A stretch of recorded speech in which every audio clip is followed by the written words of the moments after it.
Oke, Assalamualaikum warahmatullahi wabarakatuh, teman-teman para pejuang Crypto ID.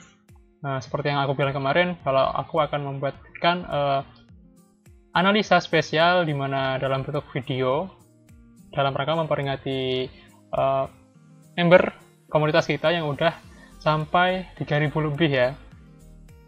Oke, jadi di sini aku rangkap aja ya, kan seperti biasanya kalau aku tuh kan bikin analisa yang harian, yang dapat diakses gratis, dan juga analisa yang spesial, dimana harus donasi cendolnya. Nah, untuk yang kali ini aku libas semuanya. Kalian bisa lihat analisa edisi harian dan juga spesialnya dalam bentuk video seperti ini. Oke, sebelum kita bahas ke analisa, bagi teman-teman subscriber YouTube yang belum join ke komunitas kita, silakan klik link di deskripsi ya, di mana komunitas kita itu namanya Pejuang Crypto ID. Nah, di dalamnya itu kita bisa saling sharing-sharing kegiatan dalam cryptocurrency, dan para admin seperti saya juga akan memberikan analisa maupun edukasi tentang cryptocurrency yang saya usahakan update tiap hari. Oke, sebelum itu bagi teman-teman juga yang belum punya exchanger, ini saya rekomendasikan yaitu Toko Crypto. Toko Crypto itu merupakan exchanger lokal asli Indonesia, di mana merupakan exchanger pertama yang mendapat lisensi resmi dari Bapepti. Nah, bagi teman-teman yang belum daftar, bisa daftar menggunakan link yang ada di description. Dan bagi teman-teman yang mendaftar lewat link saya, itu akan mendapatkan bonus komisi fee trading sebesar 20%. Jadi lebih besar daripada komisi reguler pada umumnya. Jadi langsung daftar di link di deskripsi ya. Oke, sebelum ke chart untuk menganalisa, kita review market cryptocurrency dalam 24 jam terakhir ya. Seperti yang bisa dilihat, ini Bitcoin naik 2%, Ethereum naik 1%, BNB atau Binance Coin itu naik 10%, sedangkan Cardano turun tipis 0,3%, Polkadot naik 0,5%, XRP turun 1,3%, Uniswap juga turun sekitar 1%-an, Litecoin naik sedikit sekitar 2%, Theta turun 1,6%. Oke. Kita mungkin langsung aja ke chartnya ya. Kita mencoba menganalisa dari mother of the crypto-nya dulu ya, yaitu Bitcoin. Nah, kan seperti yang kita tahu, kalau harga Bitcoin itu naik, maka kecenderungan semua kripto yang lain juga akan naik.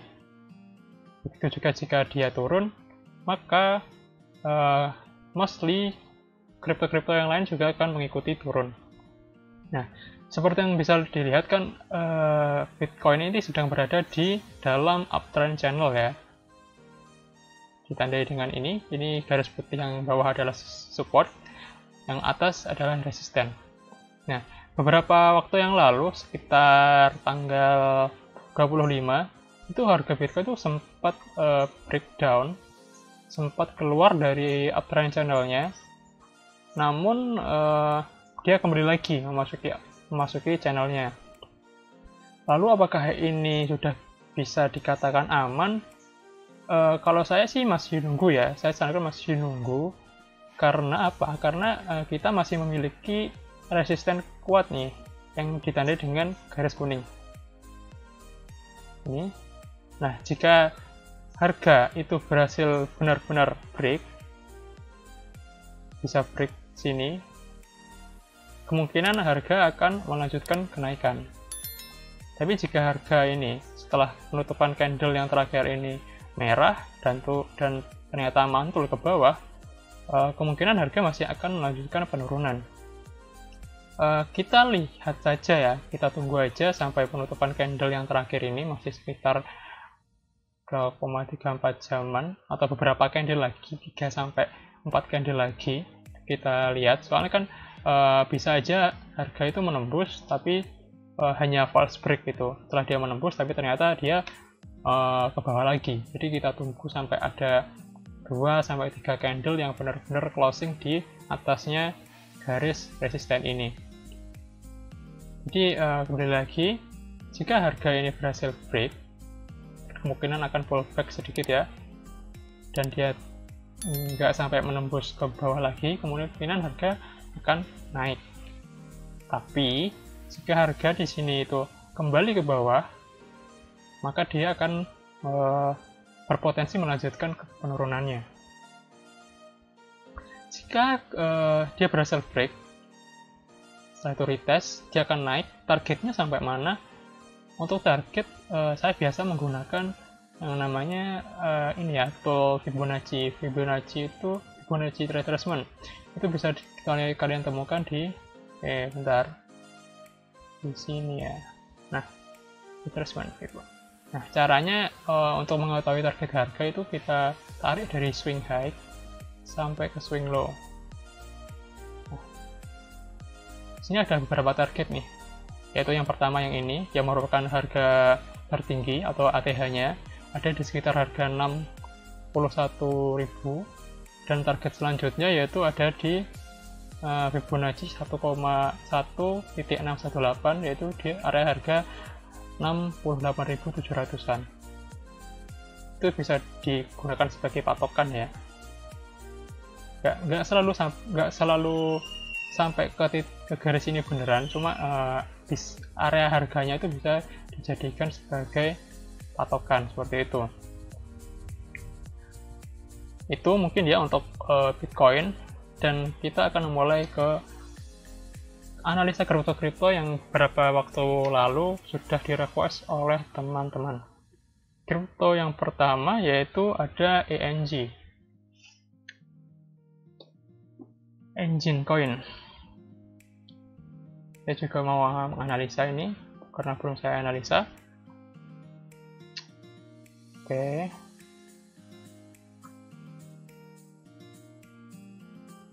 Dia membentuk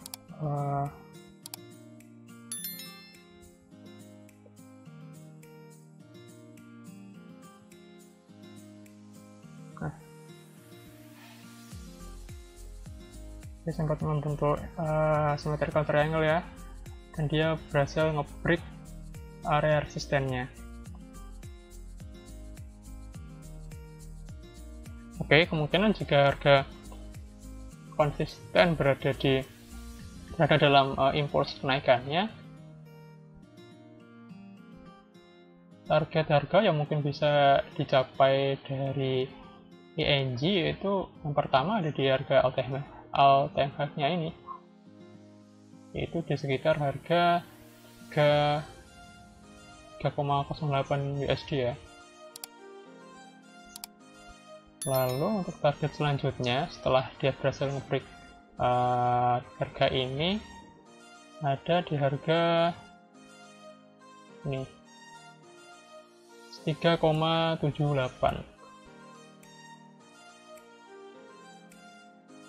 sekitar harga segitu ya. Jadi dia sudah berhasil nge-break symmetrical triangle, kemungkinan dia akan naik ke area sini. Setelah itu akan melanjutkan ke area 3,77, mungkin area seperti itu ya. Oke, itu untuk ENG ya. Selanjutnya ada Alice. Alice yang sempat heboh beberapa waktu lalu karena ini barusan aja listing ya di Binance setelah sebelumnya berada di launchpad-nya Binance. Jujurnya untuk koin-koin yang baru ini biasanya itu membentuk seperti ini. Dia setelah listing, baru aja listing, harga pasti akan naik tinggi banget. Ini sekitar berapa ini ya dari awal listing? Sampai ribuan persen ya kenaikannya. Tapi setelah itu harga langsung banting dalam terus. Dan menurut saya titik amannya itu setelah dia berhasil nge-break sini sih. Sebentar.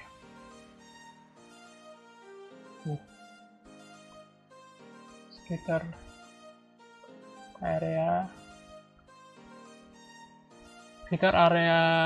harga 18 USD sampai 19 USD ya. Jika harga sudah berhasil break dari sini, kemungkinan itu sudah aman ya, karena dan kita bisa melakukan pembelian karena trennya juga akan naik jika dia sudah berhasil resisten yang di sini. Tapi jika dia sampai sini tuh mantul ke bawah, nah itu saya sarankan tunggu aja dulu sampai dia benar-benar di dip atau benar-benar di bawah untuk melakukan pembelian ya. Karena sejujurnya untuk koin-koin yang baru listing ini tuh agak sulit juga sih untuk dianalisa karena riwayat harganya itu kan masih sedikit. Ini untuk analisa teknikalnya ya. Oke, itu jadi untuk analisa untuk alis. Selanjutnya yaitu ada TRX atau Tron.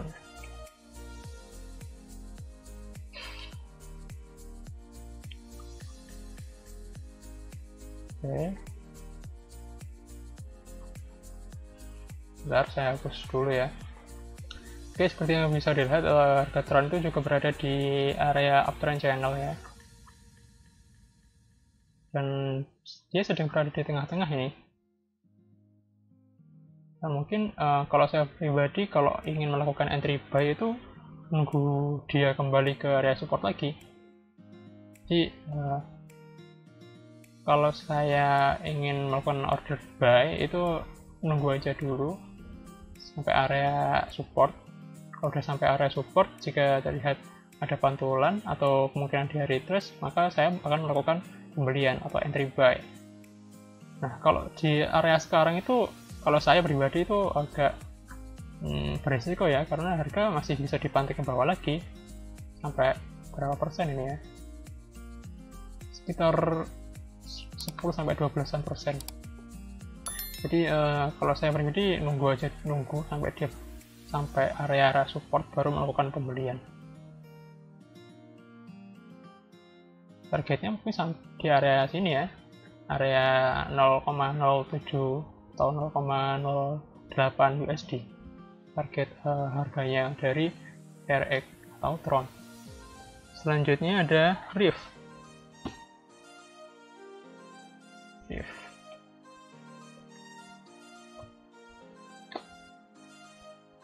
Oke.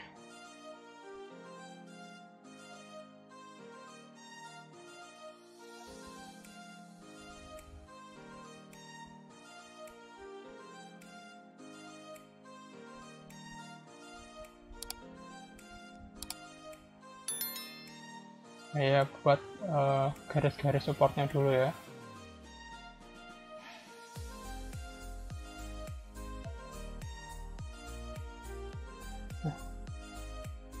Ini untuk harga Rift ini cenderung sideways ya. Mana harga mantul-mantul aja di area support dan resistennya. Untuk support. Dan yang atas ini resistennya, area resisten. Nah, teman-teman yang ingin melakukan pembelian bisa menunggu sampai dia ke bawah dulu ya, memasuki area support ini, baru bisa melakukan pembelian dengan target harganya berada di area resistennya. Atau kita nunggu aja sampai dia menembus resisten, kemudian menembus resisten, dia pullback dan nggak berhasil jatuh lagi, tapi dia mantul, dan target harganya berada di, saya ukur lagi ya,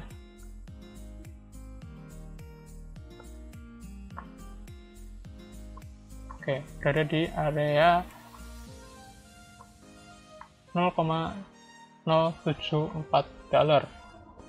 Oke, jadi kita di sini ada dua skenario ya untuk melakukan pembelian, yaitu kita nunggu sampai dia masuk ke area support dan targetnya ada di area resisten, atau kita nunggu dia menembus resisten dengan target harganya di $0,074. Oke, mungkin itu dari analisa harian, analisa yang di-request oleh teman-teman, dan selanjutnya aku mau memberikan analisa spesial seperti biasanya juga. Oke, untuk crypto edisi spesialnya yaitu merupakan Cardano. Apa itu Cardano? Kita coba cari informasinya ya.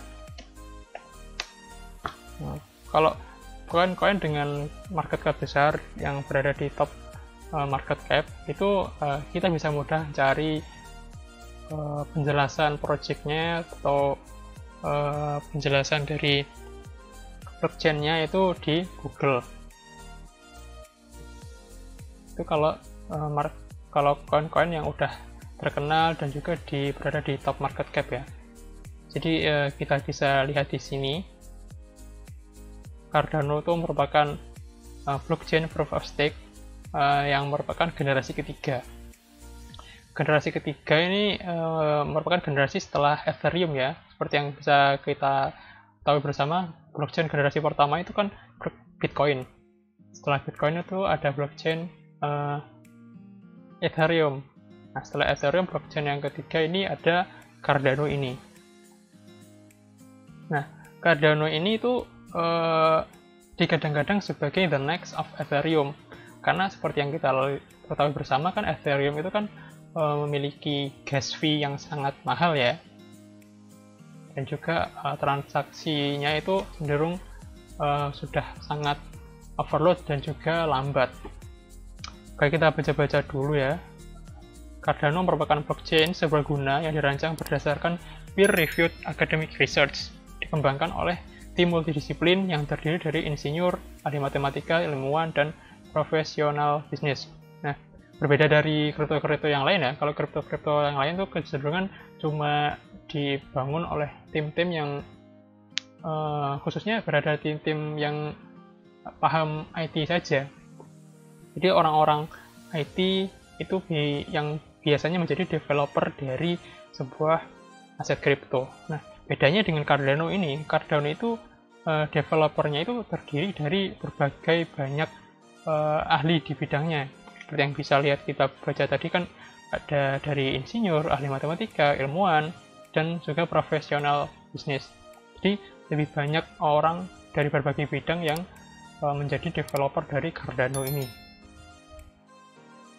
Nah, pengembangan Cardano ini dibuat atau dikembangkan oleh sebuah perusahaan developer yaitu yang bernama IOHK ya, IOHK, juga mengembangkan Ethereum Classic. Nah, roadmap dari Cardano ini terdiri dari 5 fase: Byron, Shelley, Goguen, Basho, Voltaire.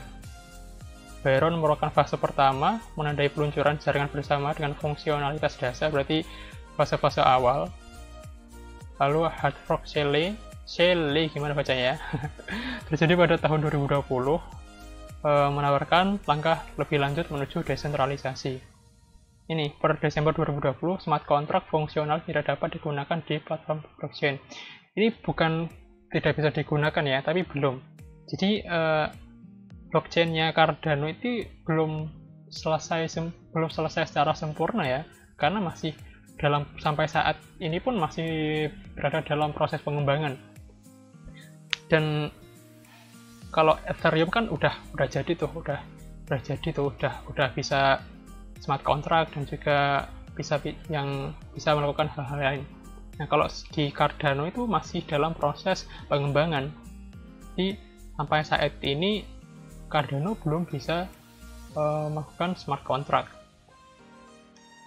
Nah, keunggulan dari Cardano itu ya seperti yang aku bilang tadi, ini dibuat oleh berbagai macam ahli di berbagai bidang yang berbeda, dan juga Cardano ini itu developingnya itu dibuat dengan sangat teliti ya, jadi membutuhkan waktu yang agak lama dalam proses developing blockchain-nya. Nah, untuk kelemahannya untuk project Cardano itu ada pada lambatnya proyek ini ya. Jadi karena terdiri dari berbagai multi bidang developernya. Jadi pengerjaannya itu dilakukan dengan teliti, dan hal itu membuat prosesnya itu menjadi lebih lama. Itu untuk kelemahannya dari blockchain Cardano. Nah, oke, sekarang kita akan membahas ke berita atau newsnya. Saya kemarin berhasil research dan berhasil menemukan artikel ini ya. Smart contract are coming to Cardano this spring. Nah, oke. Intinya dari berita ini itu CEO dari network developer IOHK atau Charles Hoskinson dalam sebuah virtual conference itu menyatakan bahwa fitur smart contract itu akan segera hadir di blockchain-nya Cardano pada bulan April mendatang. Project ini tuh akan dinamai sebagai The Alonzo Testnet. Ini seperti hard fork ya. Jadi seperti kayak bulan Maret kemarin, tanggal 1 Maret itu kan juga ada hard fork Mary kalau nggak salah. Nah itu juga mempengaruhi harga juga, dimana sebelum event itu berlangsung itu harga sempat naik beberapa persen gitu ya, dan mungkin pada hard fork yang ini kemungkinan harga juga akan mengalami kenaikan ya, menyebut berita ini. Oke, tapi jika kita baca lebih lanjut ya, upgrade Alonzo atau hard fork Alonzo itu tuh pada April nanti tuh cuma sebagai ngetes doang, ngetes jaringan aja ya, dan pengaplikasian secara full fiturnya itu akan di launch pada bulan Agustus nanti. Jadi April nanti itu tuh nggak langsung full bisa melakukan smart contract ya, tapi cuma ngetes jaringan aja. Itu sih antara akhir April atau awal bulan Mei. Itu jadi kita bisa tunggu aja. Dan mulai sekarang mungkin kita bisa melakukan cicil tipis-tipis dalam rangka nanti menyambut hard fork yang Alonzo ini. Seperti yang aku pernah sharing di grup kan. Jadi kalau ada event-event seperti ini tuh belinya itu jangan pas eventnya. Jadi beli kriptonya itu jauh sebelum event itu berlangsung. Karena apa? Biasanya kalau pas waktu event berlangsung atau pas di hari event itu banyak big player itu yang melakukan profit taking seperti itu. Jadi istilahnya buy on rumor and sell on news. Membeli saat terjadi atau muncul rumor-rumor, dan menjual atau profit taking saat newsnya itu keluar. Oke, aku di sini juga menemukan sebuah artikel lain ya, dari AMB Crypto.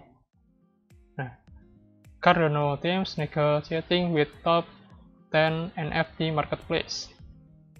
Nah, jadi intinya dari artikel ini tuh tim developer dari Cardano itu selain fokus mengembangin blockchain-nya dalam testnet Alonzo tadi, itu juga sedang mendekati para top 10 marketplace NFT ya. Jadi mungkin saja kedepannya Cardano ini atau blockchain Cardano itu juga akan mendukung NFT, dan itu juga akan menjadi katalis yang bagus menurut saya untuk Cardano. Oke, itu tadi penjelasan project dan juga berita-berita terkini terkait Cardano. Sekarang kita lanjut ke analisa teknikalnya dari Cardano itu sendiri.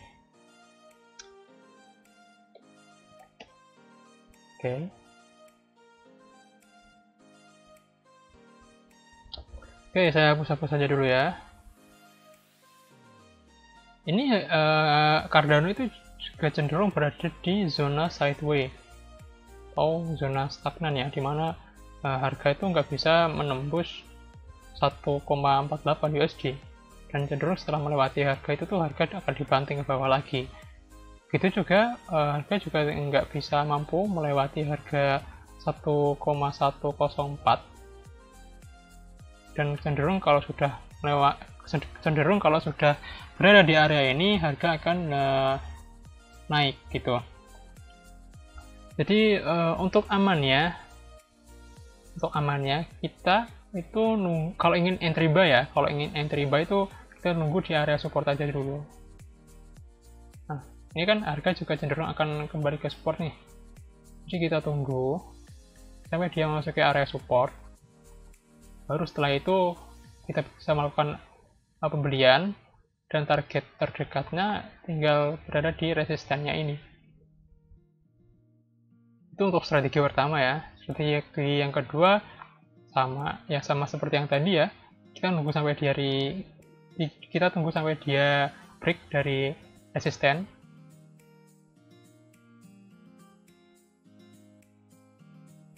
Oke. Terus setelah itu kita lakukan pembelian.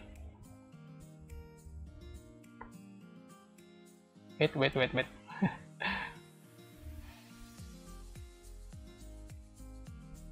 seperti ini. Nah, untuk target harga dari Cardano itu sendiri dapat kita lihat dari eksternal Fibonacci sampai area sini. Area harga 1,76. Jadi plan pertama kita bisa tunggu harga sampai ke area support dengan target profitnya berada di area resisten. Ini risk rewardnya udah bagus nih, 1:3. Dan plan yang kedua adalah kita tunggu sampai dia menjebol resisten, setelah itu pullback, kita melakukan entry pembelian. Target harganya atau take profitnya tipis sih, jadi di target Fibonacci-nya tadi, dan stop loss-nya ada di bawah garis kuning ini. Risk reward-nya 1:2. Jadi itu sih plan entry yang bisa aku bagiin ke teman-teman ya. Itu untuk Cardano. Oke, mungkin itu aja ya yang bisa aku share pada teman-teman kali ini. Dan disclaimer juga ya, apa yang aku share di sini tuh bukan anjuran untuk beli maupun jual ya. Saya di sini hanya berbagi analisa saja. Jadi teman-teman wajib harus melakukan analisa lagi ya. Oke, mungkin itu saja. Terima kasih. Jangan lupa untuk like, komen, dan juga subscribe-nya. Kemungkinan saya juga kedepannya akan update video-video cryptocurrency lagi di channel ini. Tunggu aja. Oke, sekian. Sampai jumpa. Salam cuan.